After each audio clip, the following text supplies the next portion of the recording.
I met Tom back in the early 1970s and have enjoyed a relationship with him since then. Even though we've been back here for 20 years, I still hear from Tom every Christmas season with a large envelope, and I always know what's in it. Let me tell you about Tom. Tom's hobby is restoring old vehicles. It turns off all the women here, but some of the guys here are thinking, boy, what a great thing. When I first met him, the engine was out of the 1957 Bonneville Pontiac.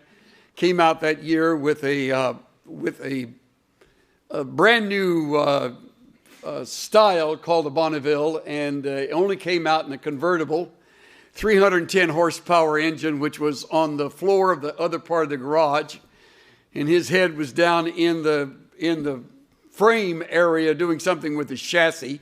He had just redone the whole wheel assembly on each part of the vehicle. And it was beauty in the making. But at the time, it was one ugly beast. I'll never forget when Tom, and I'd known him at that time about, probably 2 or 3 months, said, let me show you the trunk.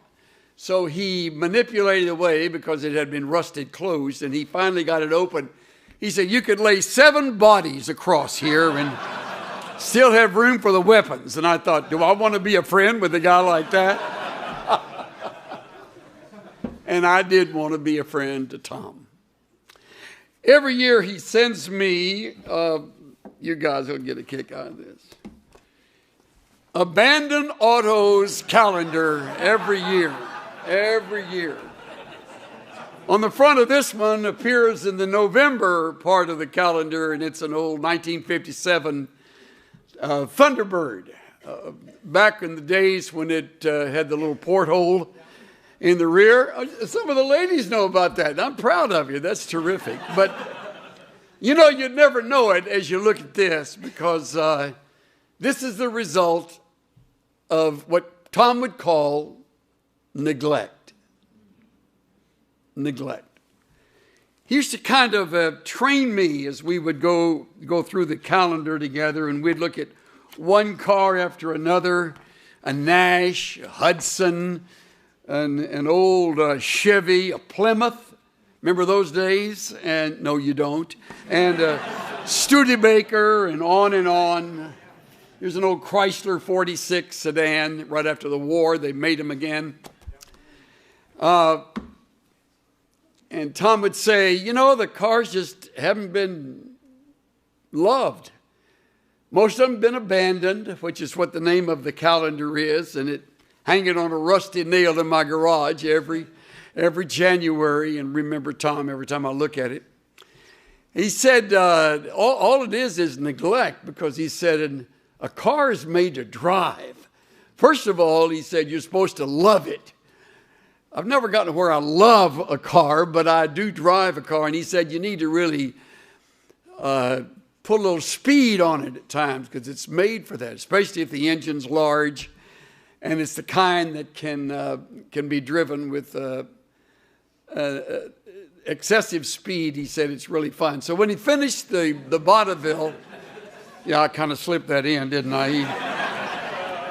When he finished the Bonneville, he came over from the house and honked the horn. I walked out, and it's enough to bring tears to your eyes.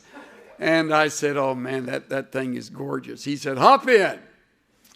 So we took a drive, and all the way there to the Greasy Spoon, where we always had a bowl of chili together. He would talk about what went into the rebuilding of the car. And it was by now really a thing of beauty, known as a classic car. There's a place named Hemmings up in Vermont where these classic cars have all been restored, and you can go and see one after another. Many of the brands no longer made. Many of the models have long since been forgotten. But they are like they just came off the showroom floor, because someone has stopped neglecting them and started loving them. and has found the time and gone to the expense of rebuilding them, putting them back in the condition. And of course, the goal is to use everything you can in the rebuilding that's original. Many of the car places and many of these shops carry original parts. And I had a Model A for a long time and had rebuilt it, and it was a real beauty. And all of those parts that we put in it came from original parts that were kept at the shop. People don't know that, but Ford has done that for years, all the way back to 1927, 28.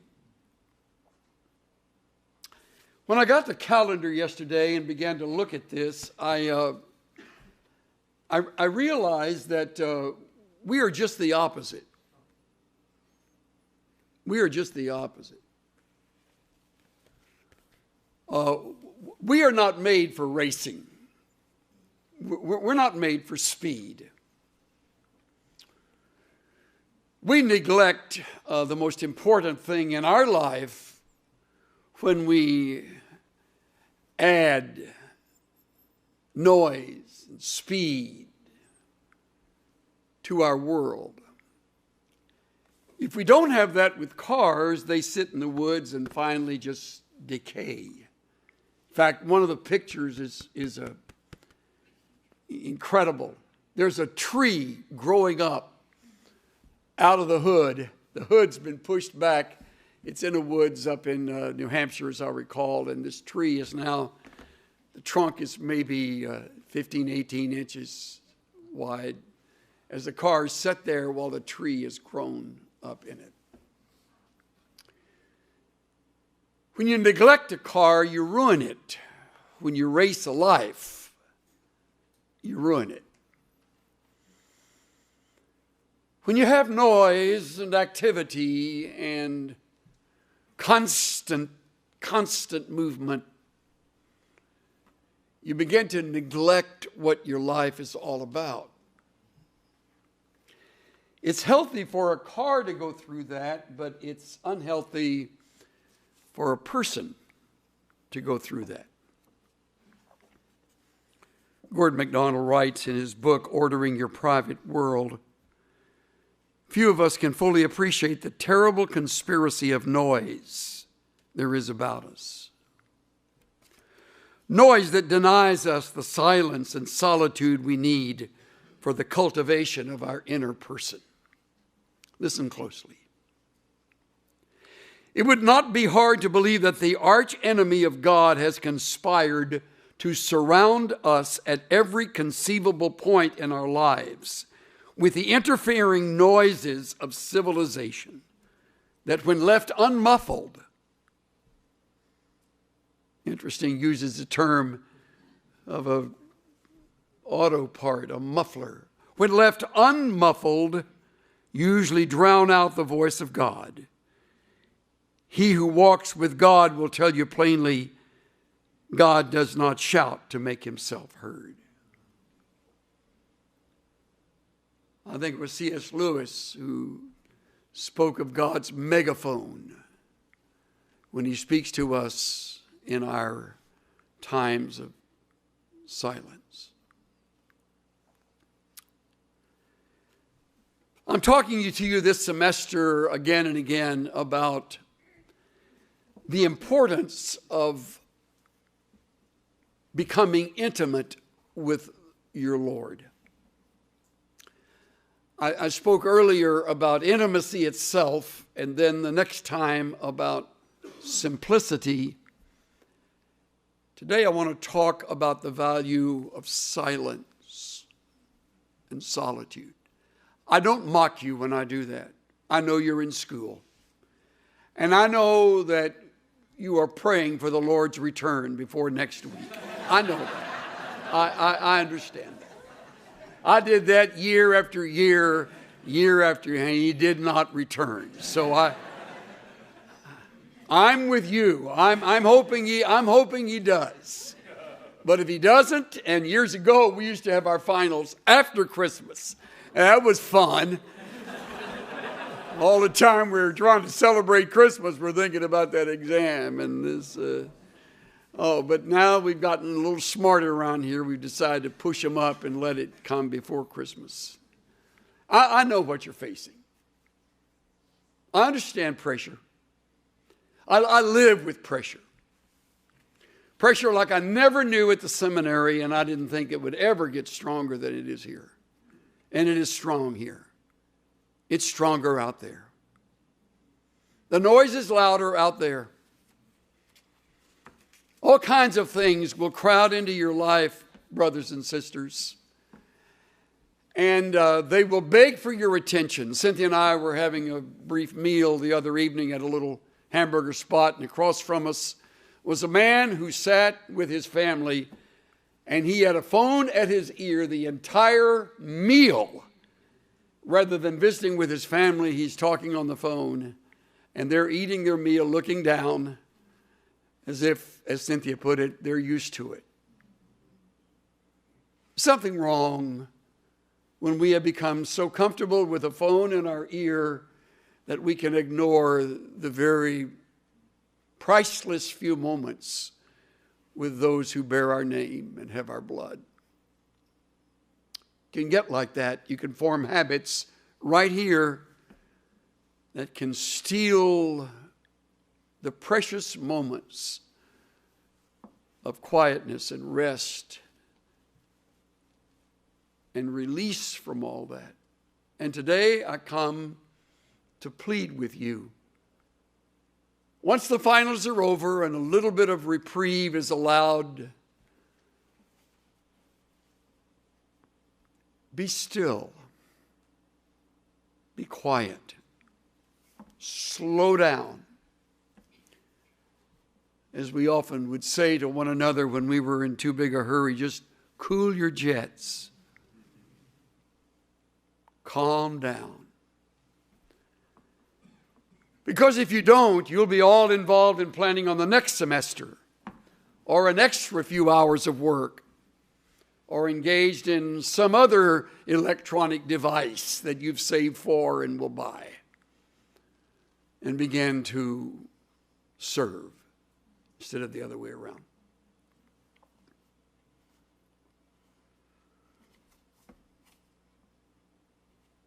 In your Bibles, you will find in Psalm number 46 an imperative that is easy to miss. It is a Hiphial imperative of Rapha, which means cease. There's a sign we have here on our streets, just one word means exactly what it says. I came upon several of them driving to the seminary today. Stop. Stop. Don't pull up and then rush on. Stop. And this particular command in verse 10 of Psalm 46 comes after a number of things that could really, really get to you. He begins with the most important word in all our lives, God is our refuge and strength, a very present help in time of trouble. Ein feste Burg ist unser Gott. A towering strength is our God.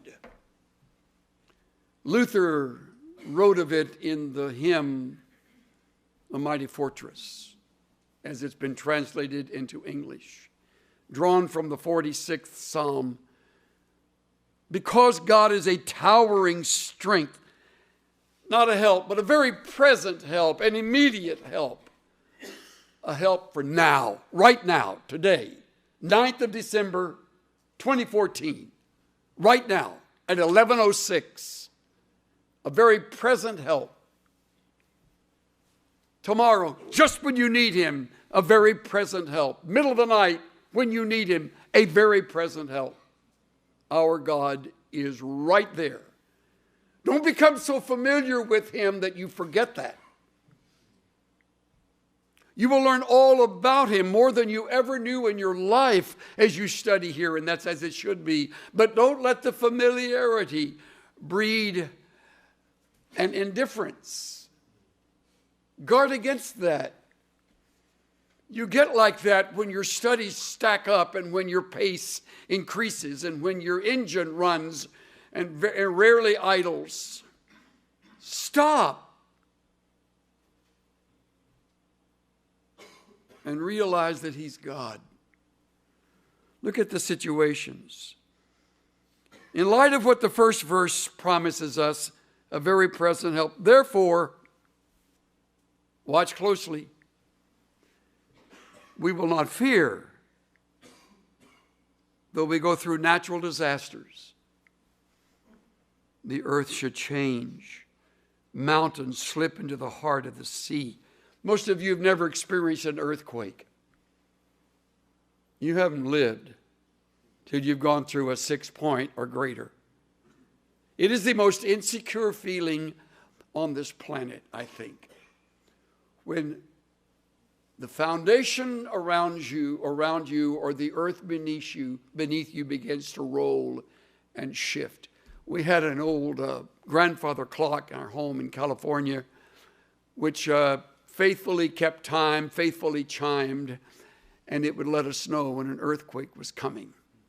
That and our dog, who had a way of howling, knowing it was coming. And the earth would begin to roll a little, and then there would be chimes that weren't supposed to be sounding, and then there would be like gong gong gong gong gong gong gong gong gong gong gong gong gong. We had a chandelier in our dining room, and the greater the strength of that earthquake, the more that chandelier would swing. We had a swimming pool in the yard behind us, and we were up on our second floor bedroom. We could look down on that swimming pool. It looked like a bunch of kids playing in the bathtub.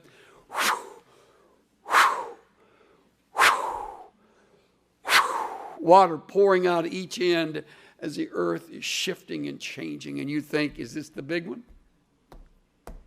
We're going to wind up in the Pacific? Right along the fault line. You who have lived there, you know that. You felt it. I've seen sections of buildings crumble. I've seen tall chimneys shake. Bricks begin to fall off and tumble it down to the earth. It's the most insecure feeling. We will not fear, though the earth should change and the mountains slip to the heart of the sea. We will not fear, though its waters roar and foam, though the mountains quake at its swelling pride. God is in the midst of her, verse 5. She will not be moved. We will not be moved. Why? Because God is our refuge. Because God is our strength. He isn't the subject of the course we're taking. He is our personal rescue, our refuge, our hope, our reason to disengage from fear, which is the most natural response to something like this. You immediately feel fear. Immediately. Even though you think you're ready for it, you're not. Even in a car, when there's an earthquake, you can feel the car rolling and moving in ways that aren't a normal feeling of being in the vehicle.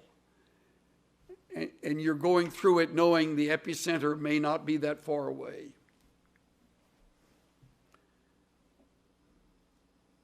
He goes on, God will help her when morning dawns. And now he moves to from a natural disaster to an international disturbance. Look at this. Nations made an uproar. The kingdoms tottered. Verse 6. He raised his voice.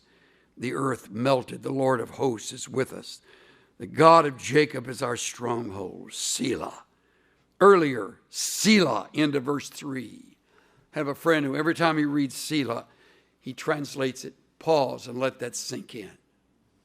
Probably a musical notation. Pause right there. Sometimes a pause is as eloquent as anything in a piece of music or a message that you're hearing. Those who know how to pace their pauses, composers who know how to place their pauses, capture the attention of the audience. We were listening to our choir sing last Sunday morning. It was a brand new piece. And our minister of music had them pause and then go on. It was the most effective part of the song. You wanted to suck in your breath. No one moved. Then you go on. When you get to Selah, don't just race on to the next verse. Pause right there. It's placed there for a reason. The God of Jacob is our stronghold. Come, behold the works of the Lord, who has wrought desolations in the earth. He makes wars to cease. To the end of the earth, he breaks the bow and cuts the spear in two, burns the chariots with fire. Stop. See it? My Bible reads, cease striving. The Living Bible, stand silent.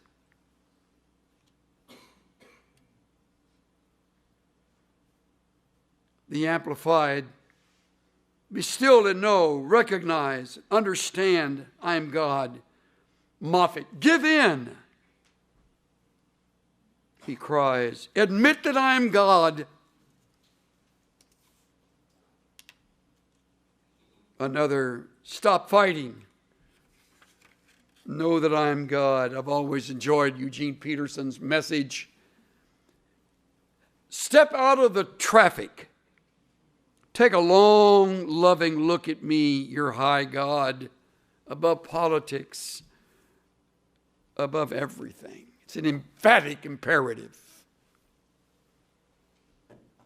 With a causative stem, you're engaged in the stopping. No one else can stop the striving for you. Some of you are already striving over that exam next week. You're going to study, you're going to prepare, you're going to do the very best you can do. That's all you can do. Stop striving. I studied with two brilliant men when I was a student here. They would come over to our home. Neither was married at the time. Ralph Alexander, who went on to get his doctorate and to teach up in Portland. And Bill Bell, some of you know from Dallas Baptist College, went on to get his PhD, New York University. Brilliant men. And we would finish the setting. I always listened to them. I always learned so much from being around one, a graduate of Rice, Ralph, and the other a graduate of Georgia Tech with his master's already in Louisiana State University. Bright minds. And I learned to study from them, and I learned to stop striving from them. We'd close our books, we'd pray together. It'd be close to midnight, a full day tomorrow in exams, and they would say, okay, we've done our best. We'll do our best tomorrow. Let's relax. It's the psalmist way of saying, stop striving and know that I'm God. He's just described natural disasters, international distress, even personal distress. Our older daughter struggled with a wandering eye, weak muscles in her, in one of her eyes. She was growing up. My heart just went out to her. To correct the problem, we did our best to do it with lenses and ultimately realized we're going to have to go through pediatric ophthalmological surgery. I hope there's such a word. We went to the best we could find here, and he said, you know, the muscles of the eye are held, the eye's held by the muscles on each side, and I'll do my best. It's a bit of a guesswork. And he said, I can't guarantee. And When he finished his work, and she had recovered enough to know where it would be, her eye now moved outward. Very embarrassing for a little girl. And the lenses got thicker, and we said, well, once we moved to California, we found another physician, and he's now, that was just an ophthalmologist. Now we go to a pediatric ophthalmologist, which means their bill is higher, and their specific specialty is more focused. And he had a long talk with us. He said, I know you've been through it before. You need to know now there's scar tissue. And Carissa's eye may or may not be straight. And I thought, boy, as much as we're paying you, you better get it straight, buddy. And he says, I'll do my very best. So she went into surgery again with tears. She woke up, and there was a rim of blood across her eyelid. When she woke up, her eye was swollen. And I'm right there to check things out. You know how dads are. Okay, honey, open your eye. Let daddy look at you. Cynthia would say, back off. Back off. Give her a break. And no, I just want to see if her eye's straight. You relax. So I said, honey, open your eye for daddy. Open your eyes for daddy. And she opened it.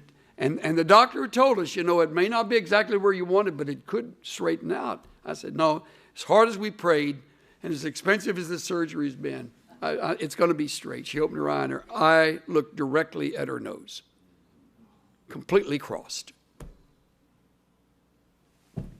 I couldn't believe it. This precious little girl, already struggling with friends at school that made fun of her, and now she's got this eye that's crossed. And Cynthia said, you know what he said to me? I know what he said.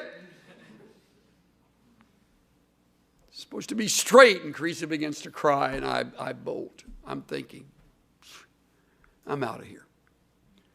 So a buddy of mine found out that I was really low. His name is Earl. And so I'm at the study. I put little signs up on the door. Do not disturb. Do not. I wanted to put in prayer, but that wouldn't be true. Just wanted, don't disturb. And he didn't even knock. He just walked right in. He says, come on, let's take it. I said, no, I'm not going anywhere with you. No, he says, come on. He had already made arrangements for something I didn't know anything about. So I reluctantly got in his car, and we went down and got a sandwich and sat out in the park. And I'm fighting tears and anger and disillusionment. And Earl's listening to me. And he had talked to Noah, Bob's his daddy. Noah Elias. Noah's a wonderful artist. He was an artist for Disney for years. Now he's on his own. And Noah came by my study at the church, and he brought with him a big poster, and he drew the picture of an old monk with a robe on, big toes sticking out of the sandals. And then he wrote in his own calligraphy, did we in our own strength confide, our striving would be losing. We're not the right man on our side, a man of God's own choosing. Just ask who this may be, Christ Jesus, it is he. Lord Sabaoth, his name, from age to age the same, and he must win the battle. Man, I got back to my study, and I thought, good night, everybody's just coming in. And then I looked, and I saw Noah's work propped right up on my desk. Signed, I love you, Chuck, Noah. And then drawn through Noah, God.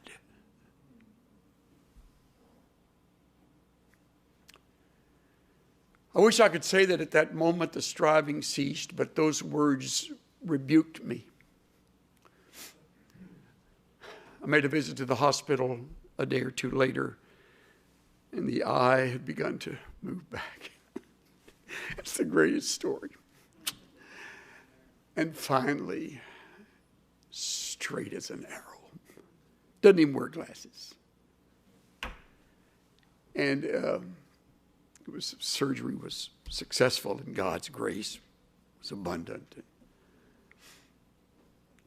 I'm so grateful I have a wife who didn't say, "I told you so." Or a daughter that even remembered my intensity standing right over her face. And a faithful God who forgives me for my panic. Believe me, I understand panic. This says don't panic.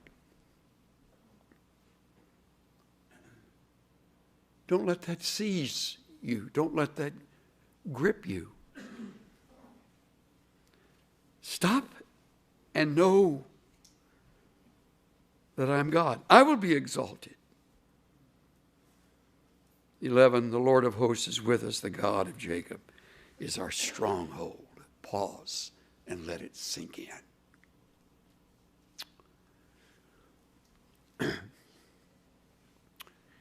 If you keep your engine roaring, and especially if you do it at Mach speed, and if you add hours to your semester, and if you add another series of hours to your work, and if you form the habit of going at that kind of pace, you are in for a dreadful, sudden lesson to be learned.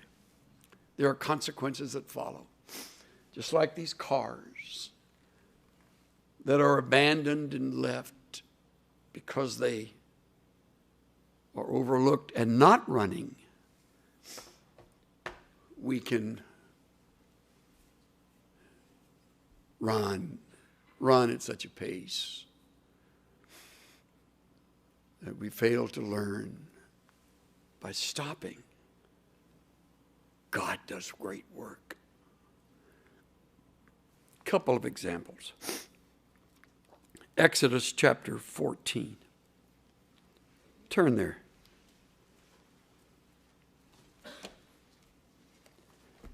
You who know your Bibles know that we've come to that scene where the Hebrews are finally out of Egypt. They become no longer bricklayers but nomads, and they're following the leader, and Moses told them, God's going to take us to the promised land. Canaan is ahead of us. So they go, and you know the story. It isn't long before they come to the sea in front of them, the mountains above them, the Egyptians on horseback racing toward them to bring them back into bondage.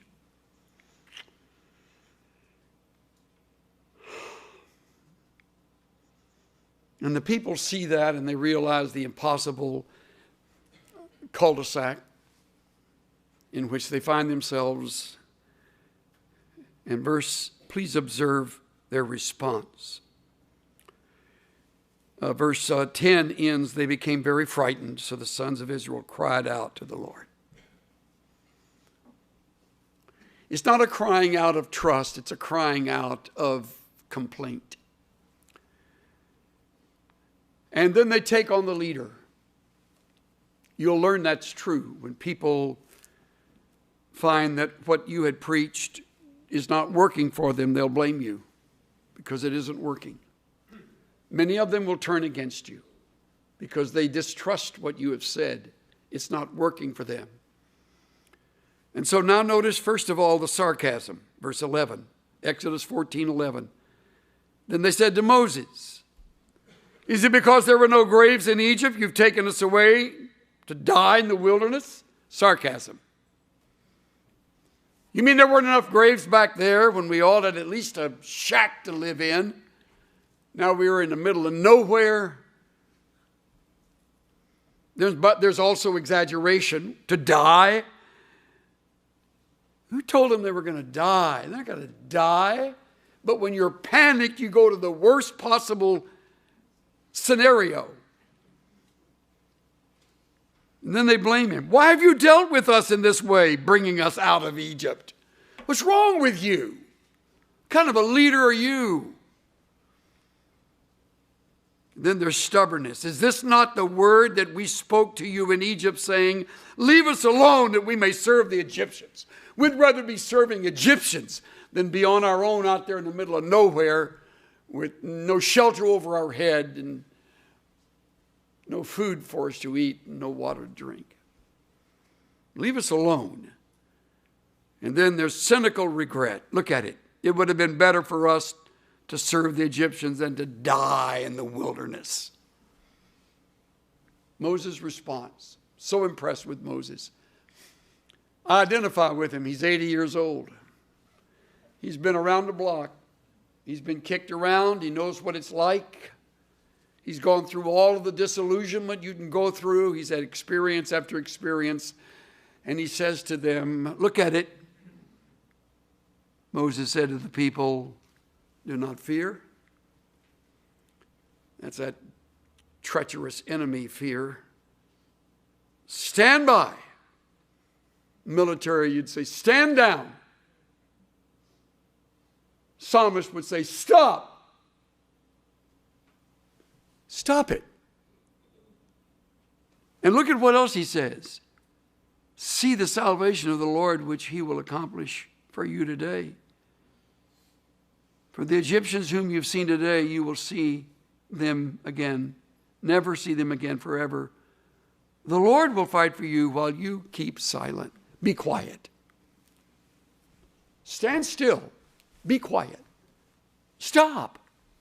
Quit talking. Turn off the phone. Disengage. Connect. Oh Lord. Oh God. I'm facing what seems to me to be a complete impossibility. We don't know how we're going to get through this alive. The Egyptians are coming even closer, and the sea is in front of them. And Moses says, stand down and be quiet. Very thing the psalmist said. And you know the result. It's so familiar to us, we've lost the impact. I've never seen a sea open and close like this. I've never experienced that. Moses hadn't either. But he knew his God. He'll fight for us. He has a way. And the Lord said, as for you, lift up your staff, stretch out your hand, step out. Sea opened. They went through. Sea closed on the enemy. Only God. I could tell you stories today that would make your mouth fly open of ways in which God worked when it was absolutely impossible. I've seen him do things that I would never have even dreamed he could have done or would have done. So I'm telling you today from experience, not only from the biblical text, but from experience, it's true. It's true. I learned about God when I was at the school, as you are. And I learned the trustworthiness of this God I discovered and learned about as I stepped out and watched him work. One last little glimpse at something like this. 1 Kings 19. Turn there next. 1 Kings 19. Elijah, fresh off of Carmel, marvelous victory. Jezebel gets word of it, sends a messenger, verse 2. May the gods do to me and even more if I do not make your life as the life of one of them, meaning one of the now dead prophets of Baal. But tomorrow, about this time, you got 24 hours, buddy. You're gonna meet your maker. Look at it again, verse 3. He was afraid. He was afraid. This is Elijah. But a man of like passions as we are, same nature. So don't pedestalize him. Here's Elijah. And he rose and ran for his life. Came to Beersheba, left the servants there, and then he went all alone. Most of us, when we're depressed, prefer to be all alone. Often that's the worst place to be, because your mind plays tricks on you, and that's where thoughts of suicide come in. That's where dangerous things are planned, when there isn't anyone there to temper such thoughts and to bring back reason. So he's all alone. Suicide doesn't come to his mind, but he does ask the Lord to take his life. And he sat down under a juniper tree. Verse 4, he requested that he might die. It's enough, Lord. Take my life. Am I not better than my father's? He lay down and slept and probably was surprised to wake up. So he woke up and he went even further. Finally, when he lodged in a cave, verse 9, I love this. The Lord came to him and said, What are you doing here, Elijah? What are you doing here? He said, I've been very zealous for the Lord, the God of hosts. Verse 10, the sons of Israel have forsaken your covenant, torn down your altars, and killed your prophets with the sword. I alone am left, and they now seek my life to take it away. I'm one of the few messengers you've got. I'm the only one in this area. Now they're going to kill me. I've been very zealous for you, and now this is the thanks I get. So he's depressed. When you're depressed, you say things like that, a bit of impudence when you talk to the Lord. So he said, go forth and stand the mountain before the Lord. And the Lord was not in the falling of the rocks or the wind or earthquake, not in the earthquake. But the Lord was in a sound of a gentle blowing. Verse 12 concludes. I race over it because I know you're familiar with it. I love that sight, that thought. Charles Ryrie in his footnote says, a sound of a gentle blowing.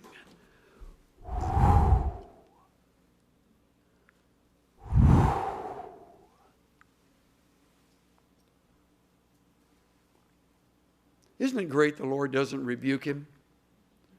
Well, what kind of a prophet are you? You ought to be ashamed of yourself.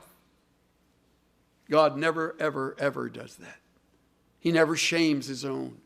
We shame each other. We shame ourselves. But the Lord says to him, you need to rest. So he caters a meal, gives him time to rest, relieves him, gives him a fresh look, and later gives him a companion named Elisha, who would journey with him not only through the rest of his days, but even to the moment of his departure. Companion.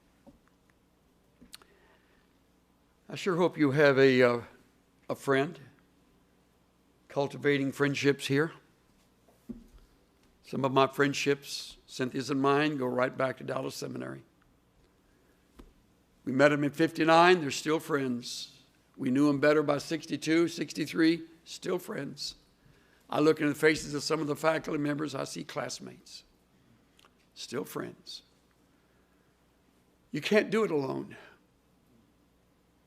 I know you're gifted, I know you're capable, and I know you'll be very well educated. I know you're gifted.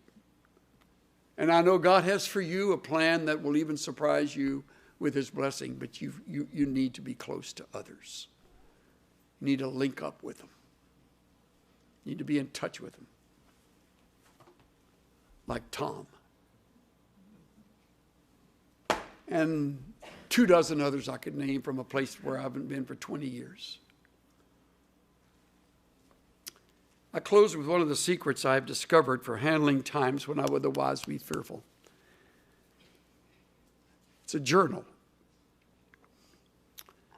I've never shared the thoughts in my journal, but someday my children will read these journals. I have a number of these volumes in my library. They're all handwritten. They look just like that. They're just my words, written to the Lord and about the Lord. It's not a diary. It's a journal. The Lord's doing... I ran out of black ink there, didn't I? Whatever. They'll learn about their daddy. These children will. They're now in their 50s and 40s. They'll learn things they never knew about my fears, my struggles, the victories God gave, the heartbreaking moments. This journal was written to begin with my first year as president of Dallas Seminary. July 1, 1994. Here's the inauguration. Friday, July 1 of 1994, and ends right near this date 20 years ago, and what I was going through at the time. Why do I mention this? Because thoughts disentangle themselves over the lips and through the fingertips. You have very important thoughts, things you've learned that are going to escape you if you don't record them. So over the Christmas holidays, get a book. Doesn't matter. Happens to be leather bound because it was given to me. But you can get a spiral book. You can get a big, thick one. You get a little one, different size. Doesn't matter. Just be sure you write it and don't share it with anybody. My wife's never read my journal. It's not something I write for someone else. It's not something that's going to be published. It's not. I mean, I've had publishers say, "You write journals?" I go, "Yeah." They say, "Hey." I go, "No." Not interested. Publishers are like vultures. You have words that haven't gone into print? Oh, think of the people that would love to read. I said, yeah, you ought to read some of this stuff. Get a journal. Start writing in it. You'll record the things that God is teaching you, and you'll read back over it, and it'll bring you to tears sometime. Others will make you laugh out loud. Some of the things you read will say, well, I remember that. I panicked at that moment. And then 8 pages, 9 pages later, the answer's recorded where God came through. It's marvelous. Your journal, your story.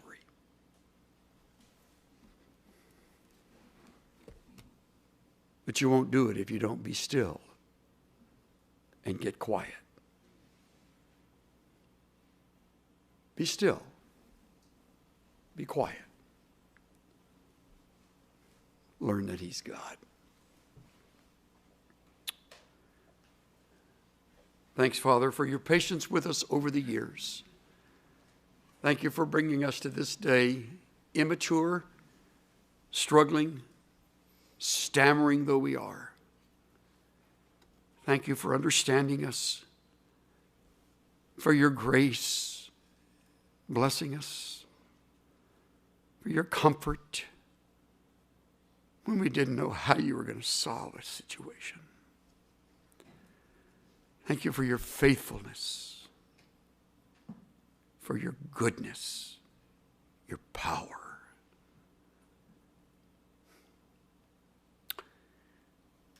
And we pause to let the wonder in at this season of the year. Help us to be still and know that you're God.